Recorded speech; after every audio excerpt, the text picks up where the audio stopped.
ජෙස්පීටයි සුබම සුබ වාසනාවන්ත නිරෝගීමත් දවසක් වේවා කියලා ප්‍රාර්ථනා කරනවා. ඔබ සියලු දෙනාටම ජීවමාන ජේසුස් ක්‍රිස්තුස් වහන්සේගේ ශුද්ධ උතුම් වූ බලවත් වූ නාමයෙන් ලූක් 23:34 කියනවා.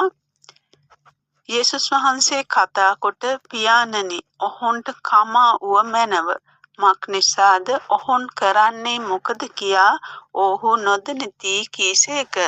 ඔහු උන්වහන්සේගේ වස්ත්‍ර දාදු දමා තමුන් අතරේ බෙදාගත්තෝය. ඉතින් යේසුස් වහන්සේ කුරුසියේ එන ගැසුව අයටත් සමාව දුන්නා. ඉතින් අපි හුඟක් වෙලාවට හිතනවා අපි කිසිම කෙනෙකුට වරදක් කරන්නේ නැහැ. ඒත් අපිට ප්‍රශ්න කරදර ඉවරයක් නැහැ. අපිටම ඇයි මෙහෙම වෙන්නේ කියලා අපිට හිතෙන වෙලාවල් තියෙනවා. සමහර වෙලාවට අපි අපට කරදර පීඩා හිංසා කරන අයට සමාව දීමට අකමැතිව ඉන්නවා. අපි වචනෙන් සමාව දුන්නට වැඩක් නැහැ. අපි අපේ හදවතේ ගැඹුරෙන් ඇතුළාන්තයෙන් සමාව නොදෙනවා නම් අපි අපේ මනස තුල හිර වෙනවා. අපි කොහොමද මනස තුල හිර වෙන්නේ?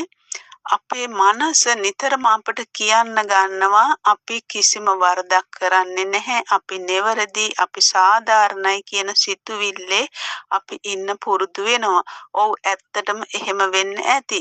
ඒත් අපි නෙවරදි උනේ, සාධාරණ උනේ, ධර්මිෂ්ඨ උනේ අපේ තිබෙන හොඳකම නිසා නෙවෙයි.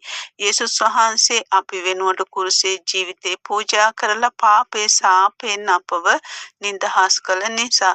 ඉතින් යේසුස් වහන්සේම ඔහුන් නොදැන කරන වරදට පියාණනි ඔහුන්ට කමා උවමැනව කියලා කිව්වා.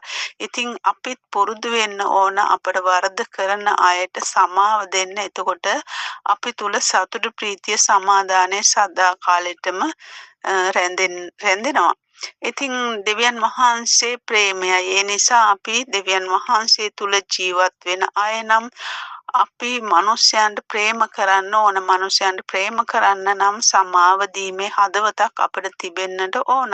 ඉතින් මම ප්‍රාර්ථනා කරනවා ඔබ සියලු දෙනාටම සමාව දීමේ හදවතක් ඇතුව ප්‍රේමණීය මිනිසුන් ලෙස දෙවියන් වහන්සේ තුල සතුටින්, ප්‍රීතියෙන්, සමාදානයෙන් ජීවත් වෙන්න ලැබේවා කියලා ජීවමාන ජේසුස් ක්‍රිස්තුස් වහන්සේගේ ශුද්ධ උතුම් බලවත් වූ නාමයෙන් ජේසුස් පිටයි හැමෝටම සුබ දවසක්